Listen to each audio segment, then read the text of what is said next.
Mental Health Mondays ignite the spark. Hope guides each step, even in the dark. New week, new dreams to see. Hope's the key to what's meant to be. Hi, welcome to Mental Health Mondays with Hope on this rainy Monday. So I know I had posted something about our guest being Barbara, and we were going to talk about grief. She was having some technical difficulties, so we're going to record her and bring her on a different day. But right now, what we're going to be doing is talking to an amazing woman. She is Command Sergeant Major Claudette Williams, a retired military veteran. And I want to welcome Claudette to Mental Health Mondays with Hope. Miss Claudette, how are you? Thank you very much, Hope. It's good to be here with you. Yes. So I like to start my shows. I've kind of gotten off it a little bit with a positive affirmation with my guests. So it's basically it's I am. Can you hear me? You can still hear me? Claudette.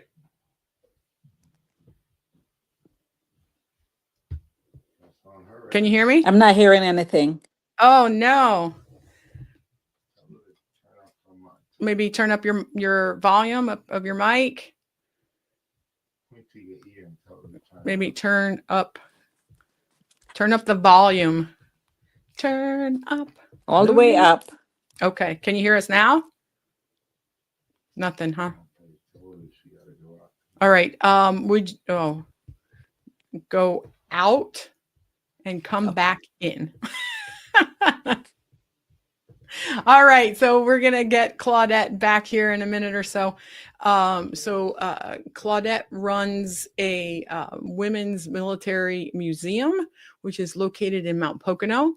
So we're going to talk about that a little bit, but we're also going to talk about mental health as it relates to the military and also how it relates specifically to women in the military. My sister is a disabled Army vet, and we had some great conversations about mental health and women in the military and PTSD with women in the military, even if they were never in combat. So these are some things that I hope once we get Miss Claudette back in, that she'll be able to talk about with us. Can you hear us now? I can hear you guys now. Yes, sir. All right, excellent. So I like to start with a positive affirmation from our guests. It's basically I am, and then something about yourself. So like I am what? So what can you tell us? That's a positive affirmation. I am at peace. I'm confident. That's great. I like that.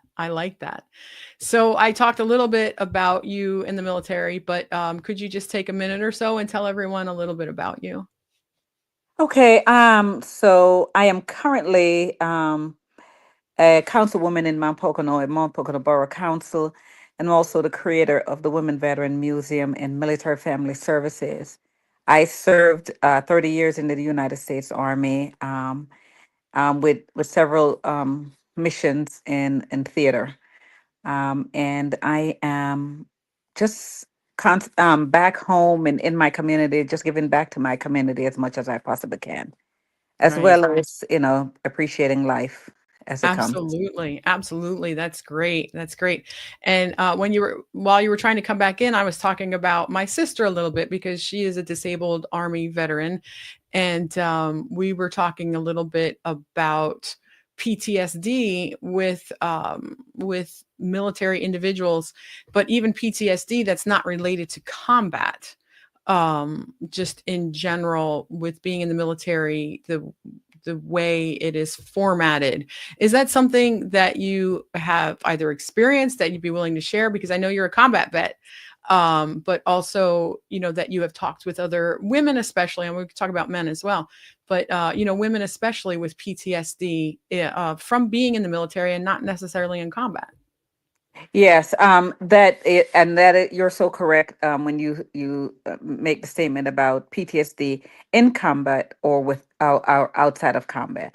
I am currently working with someone who was not in combat, but their PTSD, based on their experience, been in the military as a woman, being someone, you find most of the units in the military are men dominated, and then you'll find females in those units, and they have gone through some really traumatic stuff. Just being a female, especially when you're in a unit that is dominated, by men, and is considered to be one of those units that are supposed to be all men. Right. They face so many different challenges and trauma. Some of it is sexual trauma, some of it is a verbal abuse, so many other things. And so therefore, coming from those experience and those exposure created those PTSD pieces of it, Right. yeah, in their service time frame. Right. Now, you said, male dominated, and this is a reference point. How accurate is the movie G.I. Jane when it comes to the male dominated, when it comes to the way the females are treated? How accurate do you feel that is with maybe your own experience or experience of people that you've worked with? Is that an accurate portrayal? It is, and I think it has gotten a lot better. And this has gotten better because we have leaderships that are now aware of some of the things that are happening. Female soldiers are not afraid. There's still that fear, but there's some that are not afraid to speak out, to expose what they have experienced or what they're experiencing. I mean, I spoke with a young lady, I want to say maybe sometime last year, who's currently serving. And she was afraid to have conversation with me based on what she was experiencing.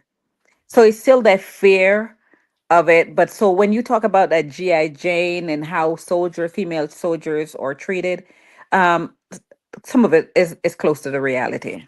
Right, right. Um, and I apologize. I should have done a little research on this statistic wise, but do you feel the incidences of sexual assault in the military are equal to that of civilian life, or is it more? Is it different? It is different. I don't know the numbers compared to military and the civilian world. It is different because, and if you want to look at it as, you can consider it a control environment that you're supposed to be protected. And when those situations happen, it is you, the victim, are being challenged. And it's a lot. Sometimes the victims themselves feel as if there's nowhere for them to turn, and there is no one that is looking out for them.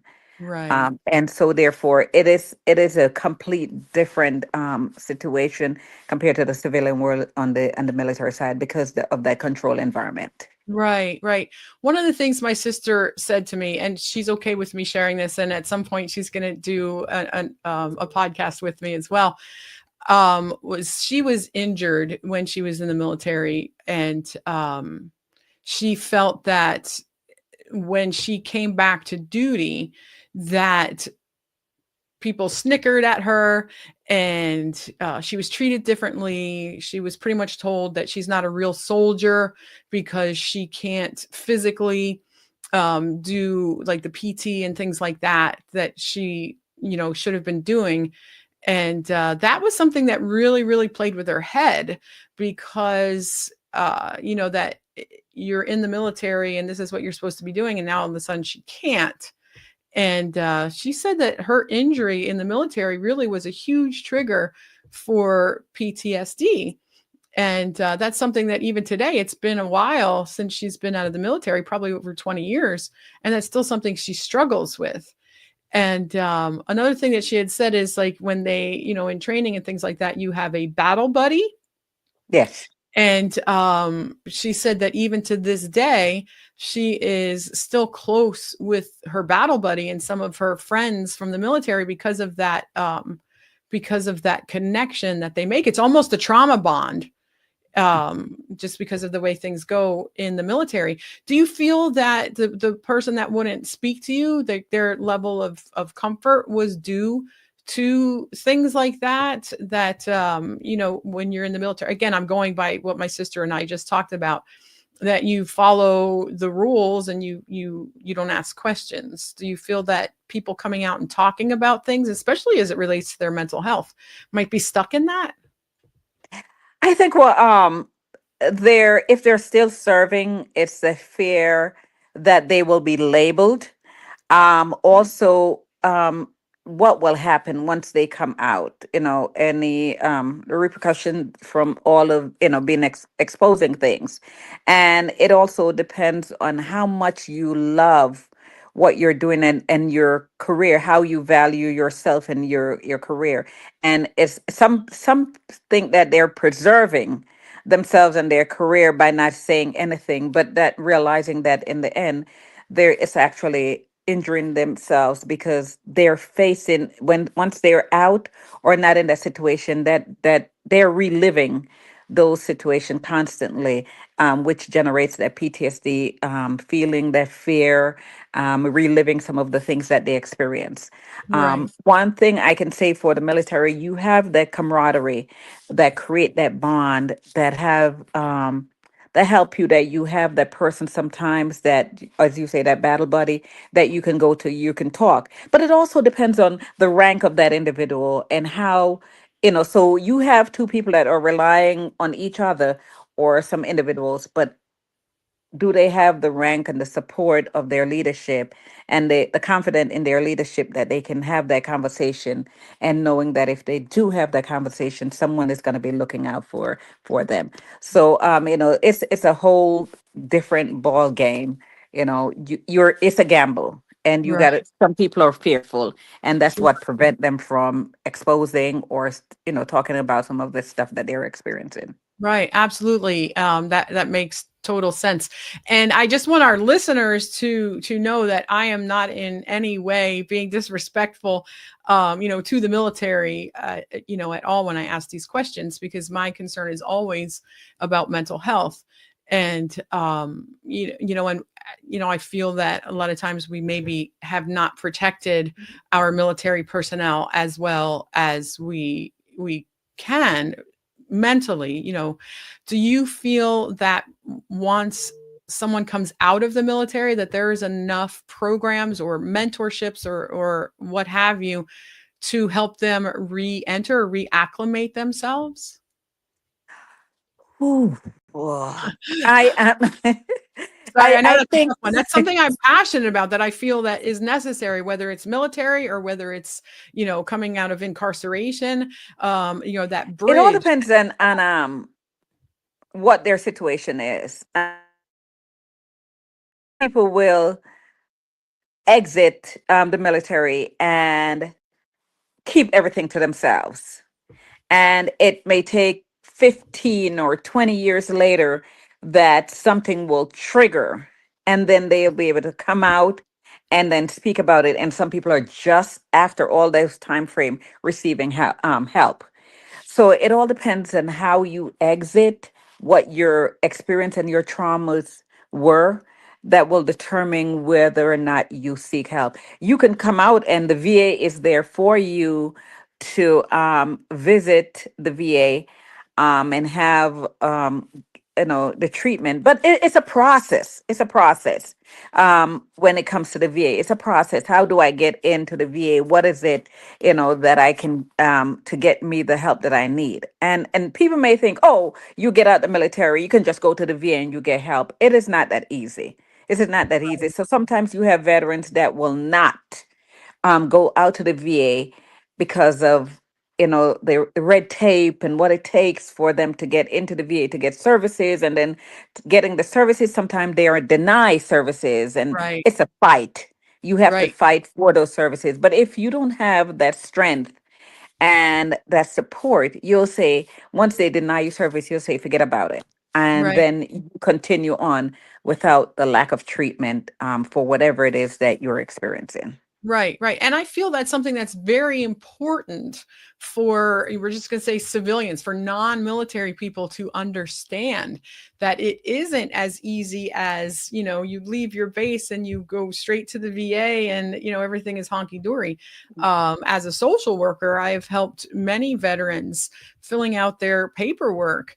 And it's a lot of paperwork, and it can be very frustrating. And I can see to where people may not reach out for help, because it gets frustrating, and you get to that point where you just give up, and that's a shame. But I totally understand it.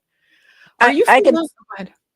I can let from a personal experience. When I came out of theater back in 2005, I went to the VA, and I went there one time because we were told, "Hey, go to the VA," because we were considered, because of environmental exposure, that we should go to the VA. They gave us a piece of paper saying, "Hey, you guys are all 10% disabled because of your environmental exposure," which some people know that I experienced many years later. But when I got to the VA and the way things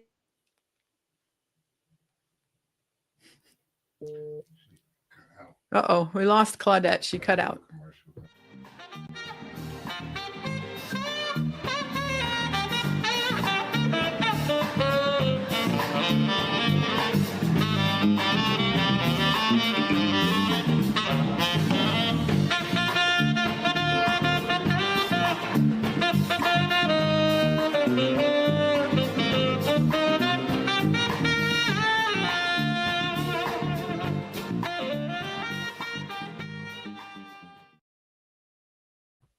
All right, so we're hoping that we get Claudette back pretty soon here.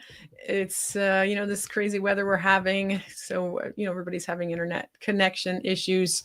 I hope you're enjoying listening to Ms. Williams as she talks about mental health and the military. And I feel that it's something that we as non-military individuals. That's not me. Yeah. Oh. Yeah, how you doing? You okay, or you want to continue via telephone? I don't know what happened. I just got a phone call came in, and then I just got. Well, if you'd like to continue via telephone, just go ahead and keep talking. We got you. You good with that? Alrighty. I mean, you can try to come back in, but we can keep talking. Oh, it says you entered the studio, but no, she didn't. Because you have such a beautiful face, we want to be able to look at you if we can. And let me tell you, if you have not seen this lady dressed up, whoo, she's absolutely stunning. Stunning. Let me tell you. I know where I need to go. I think I've even said this to you before, that I need to come to you for advice on how to dress for social functions. I mean, if you want to try to come back in, go ahead. Okay, that is one of my other second piece. I'm opening that door. Let's put ourselves together. Let's figure out how we do it. So yes, that sounds great. And glamour, along with everything else. That sounds great. I love it. I absolutely love it. But as I was saying, my visit to the VA back in 2005 was not a really good experience, and I never went back. And it took almost 10 years later before I went back to the VA. At that time, there was at the VA there was no services like specifically for women. Now, when you go to Wilkes-Barre VA, there is the women's clinic where I think as time went by, they recognized that there has to be special and different services for women. And so they have now the women's clinic where you actually are going for treatment, where you as a woman and assist women in that area, make us feel like they care about us and provide that little space for us. Right. And I said a little space.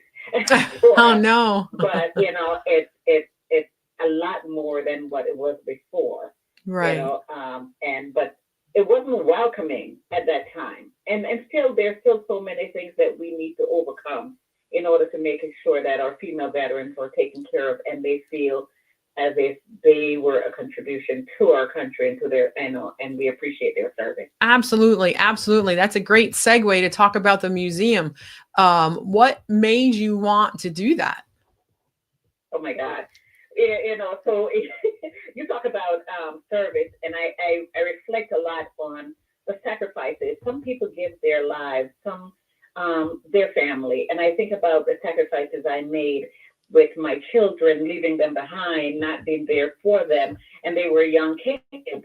And then to have someone looking at me based on my rank, and the fact that I'm a female, assuming that attaining that rank and those time in services, it's a male, it's someone, it's my husband. So it would say, where did your husband serve versus where did I serve? Right. And I got so tired of that. And I say, not so much offended, but figuring out I need to change the narrative. I need to change how people see the military and highlight women who have served. And so that's how the museum came about. Telling the stories of all these men and women whose shoulders I'm standing on, such as Harriet Tubman and some of our display that we have in the museum, with friend Panton Daly, who's Teresa's mom, who served back in 1942. Those individuals, their story and their sacrifices. And in creating that museum to tell that story, we realized that we also became an avenue or another step for veterans and families to come into to seek help. I am running back and forth to the VA. If someone walks in, and like I said, maybe just about a month ago, I'm saying to the VA, hey, I have a veteran here that needs help right now. No, the VA has denied them services, but they need help right now. And we're talking about mental health. Right. And they're saying, hey, bring them to the emergency room. And Hope, to be honest with you, I'm not telling those individuals to go to the VA. I'm saying, okay, I'm closing the door. I'm taking them myself. Right. Absolutely. And that's what I'm doing. I'm taking them to the VA, to the services, sit in those rooms and making sure those veterans have the services they need to be able to speak with someone about the challenges they face, what they have experienced, and those untreated PTSD issues that they have. Right. Absolutely. And I know I didn't say it in the beginning, or maybe I did before you came on, but I truly want to thank you for your service and thank you for what you continue to do, for all veterans, but especially for our female veterans and getting them the recognition and also the help that they need. So thank you so very much. You're an amazing human being. Do you have any events that are coming up at the museum? Right now we are working on doing some display. It's more of a reflection on some of our service members.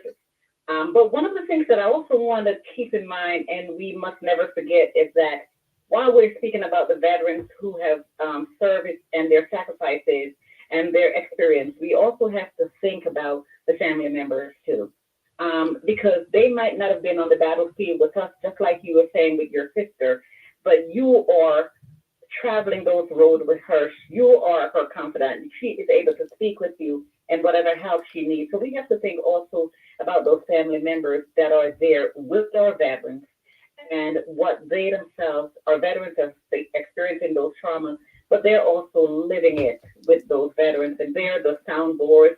Those are the individuals that are experiencing or seeing what some of our veterans are going through. Right. So we also have to experience that. We treat our veterans, but we also have to treat their family members. It's a holistic thing. Absolutely. In order to get real, to get the entire family or the community, to get everyone whole, is that we have to focus on the holistically treatment for everyone. Right. And I mean, my ex-husband was in the Navy, so I had, some experience, learning about military and how it operates then. But as far as my immediate family, my sister is really the only immediate family member. My parents, no of my other siblings have been in the military. And then also her being a female in the military, I have learned so much from her that I feel that people that may not have a family member in the military don't ever learn or don't understand. Mm-hmm. And I feel that what you're doing with the museum and with speaking out is tremendous. And you should have your own podcast here. Just saying. I don't know if that's ever been approached. Oh, wait, I'm sure it has. But that would be true. I know he's probably in the corner over there saying, yes, she has. Yep. Pretty much.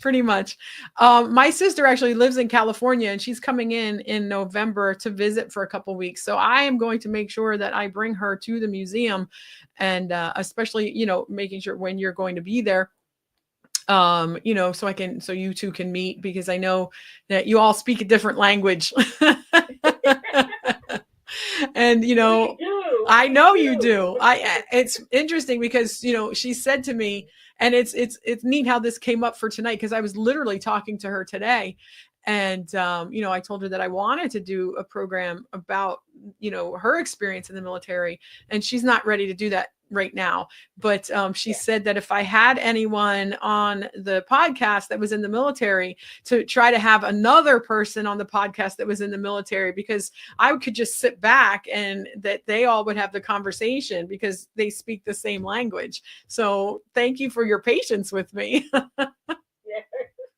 And I would love to have her, visit our museum and on a podcast with her. It would be my pleasure. Oh, that would be great. Kendall's over there nodding his head. He sure is. Now, we'll make sure that we put this maybe in the comments. We can do that, right, Mr. Engineer?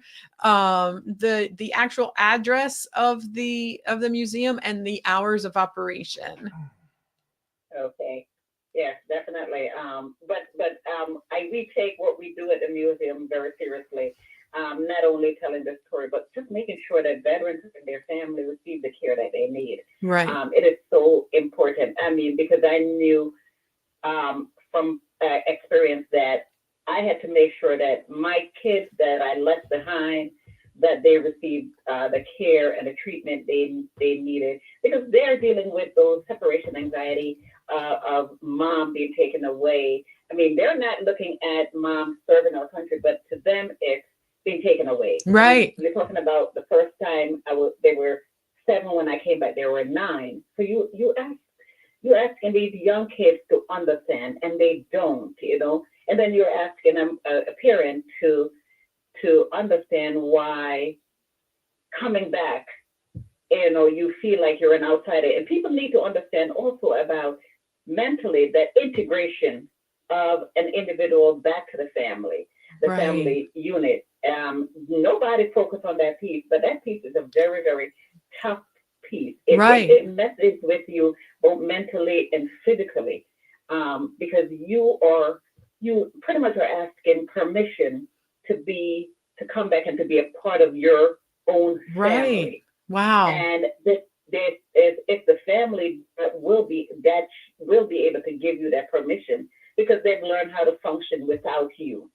And so when you're there, they're still continuing as if you're not there. Right. And that is a very sensitive piece and a very traumatic piece also. Right. But how was that on you as well when you were away? How was that for your mental health and your emotions? Very, very, very, very tough.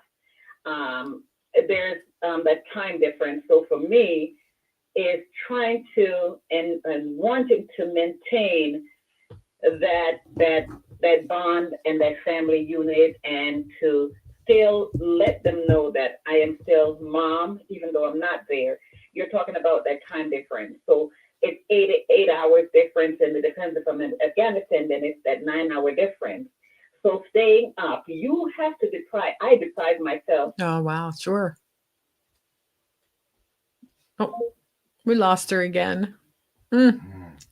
Oh, we keep losing her. I think this is such a great conversation. I hope she comes right back to us. Command Sergeant Major Claudette Williams, retired military, 30-year combat veteran. Here we go. Great. So there is 18344. We missed, but that's all right. We missed an 8. Your call has been forwarded to an automated Oops. So there's the Women's Veterans Museum, 29 Sterling Road in Mount Pocono. If you are, what is Sterling Road? That's 196, correct? And so if you make that turn off of 611 onto 196, it's just a couple buildings up there on the right hand side. It's tremendous work that the museum has done so far in its existence, and what Claudette will continue to do. And it's something that, we should support as the community. There we go. Women's Veterans Museum, 29 Sterling Road, Mount Pocono, Pennsylvania, 18344. And I've learned so much from Claudette. I've learned so much from my sister. And you'll see scrolling at the bottom too that we always have 988, which is our mental health crisis substance abuse hotline. That is, hello, we're back. Do we have you back? Should I do a little tap dance? No. We may have to call it, Kendall. But that's all right if we call it, because, we'll have Claudette back. I am back, but I can't get no sound. I am silent. I am on mute. So you cannot hear us? I can hear you guys, Oh. but I don't know if you guys can hear me. Oh, yeah, we can hear you. Yay. We can hear you. So Kendall put the address of the museum on the screen. What are your hours of operation? It's Wednesday through Saturday from 12 to 5. Okay, Wednesday through Saturday from 12 to 5. I was even giving, I'm a local West Ender, so I was even giving the directions of, you have to look for the big rock with the tree next to it. No, I'm just kidding. But you're still with us? I am still with you guys. Oh, here she is. Yes, I can see you guys now. Awesome. There you are. I am so happy to have you visually back with us. While you were away, I talked about the importance of what it is that you do, not just the sacrifice and what you've done for us as Americans, for our country, but what you continue to do, with the programs that you offer and with being there for people. We lost. Oh, there she is. I bet you were getting a call. It blacked out for a second. Okay. All right. We're learning. And I know, we could talk about, mental health in the military with veterans and active duty members for probably hours. But is there anything, one thing in particular as we're wrapping up here that you feel it's important for veterans, active duty to know, but also for non-military people to understand when it comes to mental health and when it comes to our service people? I'm getting an echo. Oh, we're not hearing an echo on our end. Okay. So one of the things that she's muted. She muted herself. You're muted. Can you hear me? We can't hear you. I can read your lips. My mic is muted. You muted us? Check your mic. Yeah, because we can't hear you. Are you getting an echo when you're unmuted? Is that what? Yes. But we're not getting an echo on our end. Tell her, wait 1 second. I'm just gonna call her back. Kendall's gonna call you back.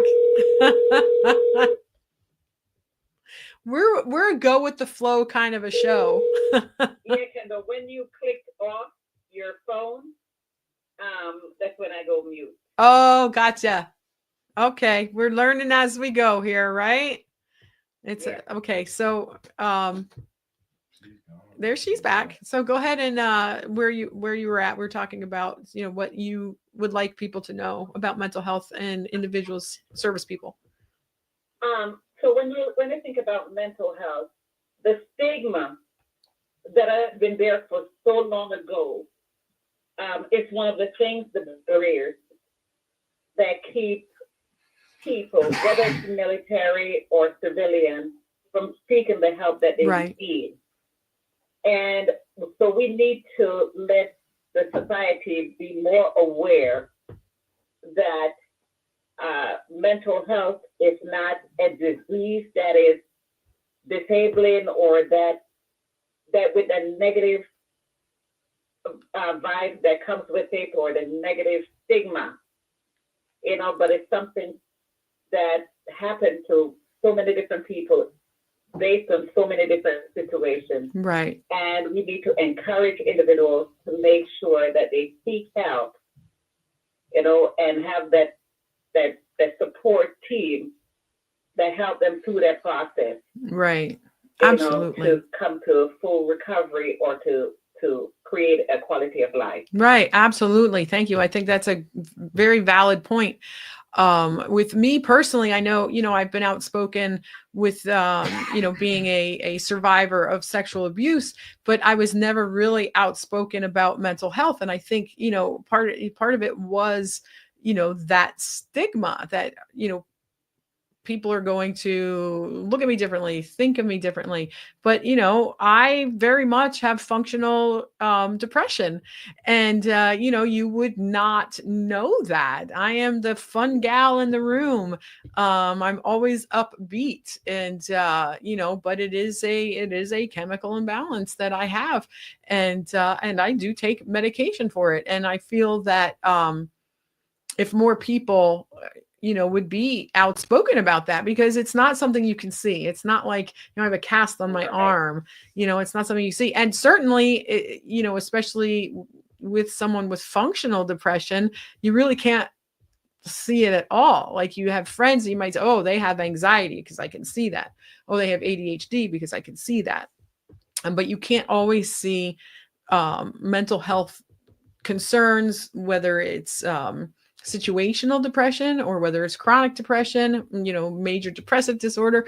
You can't necessarily see that. And I think the more, like you said, the more accepting and understanding we try to be as a society, the more people will come out and feel more comfortable talking about that. And I feel like, especially with our veterans, because like you said, there's like this rigidity as a member of the military, because that is your role. And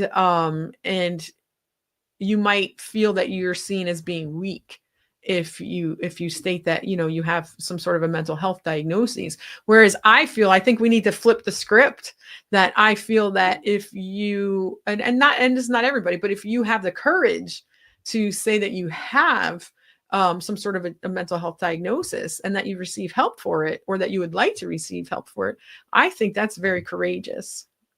I think that's amazing. Any last words? I want to just say, I'm going to make sure I get it right. Command Sergeant Major Claudette Williams. Yes, that's correct. Did I say it wrong? I just want to thank you for what you're doing. And if you continue to spread that message, continue to speak out, people will become more comfortable in wanting to share what they're going through or what their experience is. And that is one of the ways that we will help more individuals who are battling mental health. Right. Absolutely. Absolutely. No, I agree with you 100%. And, a lot of times the guests that I have on here are people, they're either like an expert in their field, or they are someone that, has gone through something and wants to share that. Because I also feel, like you said, I feel that when people share their own story, there might be somebody that doesn't have the courage yet to find their voice. Mm-hmm. And when we're helping them, if we talk about our story, and we have that open persona about ourselves, that people might be more willing to talk with us. So I cannot wait for my sister to be here in November and meet you. And we'll get together and we'll talk about how the two of you, we can do a podcast together. I'll just sit in the back and eat popcorn, and and we'll have it'll be really, really good. Claudette, thank you so much. It was an honor to have you on the show, a pleasure. I'm humbled by who you are as a person, because we didn't even talk about your service to the community, and as much as we focused on the military. Next time, absolutely. You are amazing. Thank you so much. And everyone who's watched, and we'll go ahead and we'll share the link for this podcast. And thank you for watching. And we'll see you next week on Mental Health Mondays with Hope. Okay. Thank you so much. Thank you. All right. Bye-bye.